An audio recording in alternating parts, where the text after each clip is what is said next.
Halo semua, perkenalkan nama saya Nivina Hermadianti dengan NIM 270 250 9125. Kali ini saya akan mempresentasikan hasil wawancara saya yang berjudul Persepsi Pekerja Terhadap Keadilan Kerja dan Dampaknya Terhadap Produktivitas dan Kesejahteraan.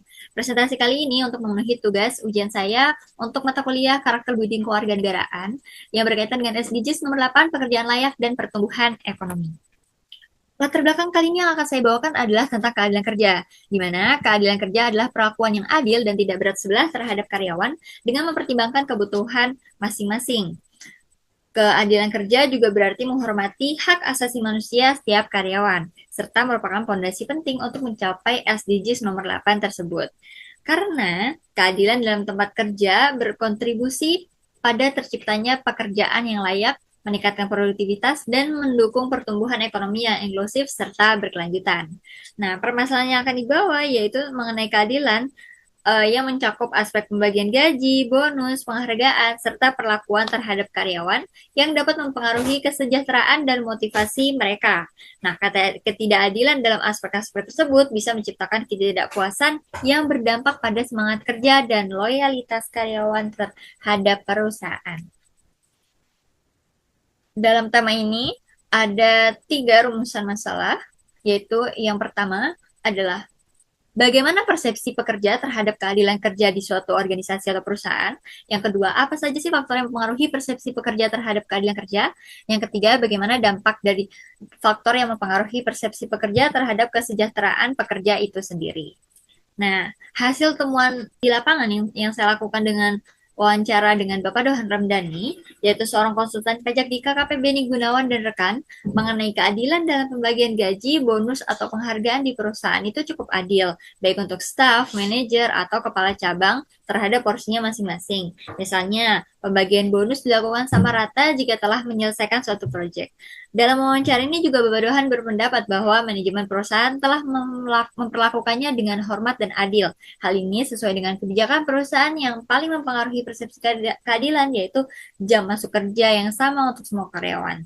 Tidak ada perbedaan antara staf, manajer, ataupun kepala cabang. Lalu, kemudian, Bapak Dohan juga menekankan penting bagi perusahaan untuk menyamakan beban kerja dalam tim, namun sesuai dengan porsi dan upah masing-masing. Selain itu, budaya organisasi juga mempengaruhi tentang keadilan. Contohnya, terkait dengan pembagian cuti yang tidak bisa diambil secara bersamaan. Beliau juga berpendapat bahwa keadilan kerja dapat mempengaruhi motivasi dan semangat kerja untuk mencapai tujuan perusahaan. Sementara itu, upaya untuk meningkatkan rasa keadilan kerja untuk mendukung kesejahteraan pekerjaan yaitu dengan menyediakan mesin kopi, di mana semua karyawan dapat menikmatinya secara gratis. Selain itu juga perusahaan harus menunjang asuransi bagi karyawan seperti asuransi kecelakaan kerja, asuransi kesehatan, dan asuransi hari tua. Lalu dari rumusan masalah tadi ada 3 solusi. Yang pertama, solusi untuk persepsi pekerja terhadap keadilan kerja yaitu penerapan kebijakan yang transparan dan merata, yaitu dengan memastikan kebijakan pembagian gaji, bonus, dan penghargaan itu dilakukan secara transparan dan adil tanpa membeda-bedakan jabatan seperti yang telah diterapkan oleh perusahaan Bapak Dohan.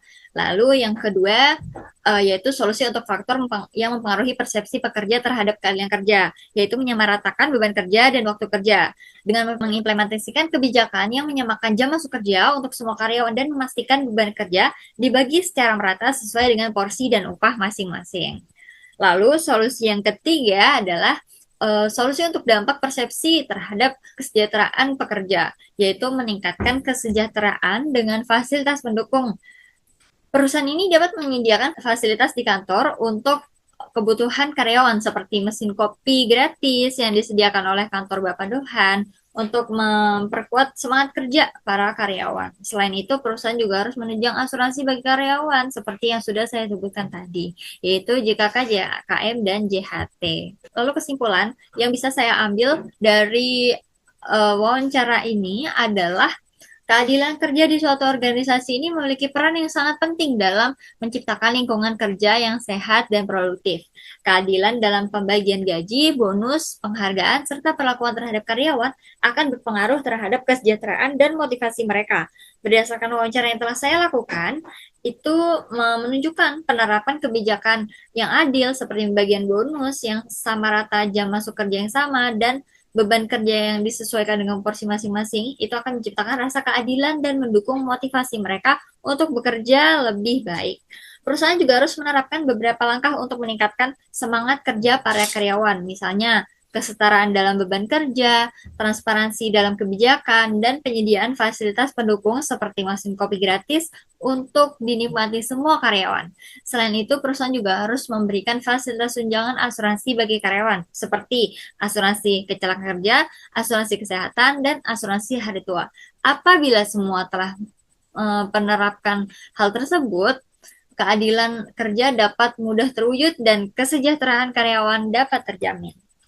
Refleksi pribadi saya atas wawancara yang telah saya lakukan adalah bisa dikaitkan dengan nilai Applied Management Skill atau IMS dalam BINUS Graduate Attribute atau BGA, yakni kemampuan praktis untuk membangun komunikasi efektif untuk menampilkan performa atau kinerja terbaik dari waktu ke waktu melalui pengelolaan perencanaan yang terstruktur dan sistematis.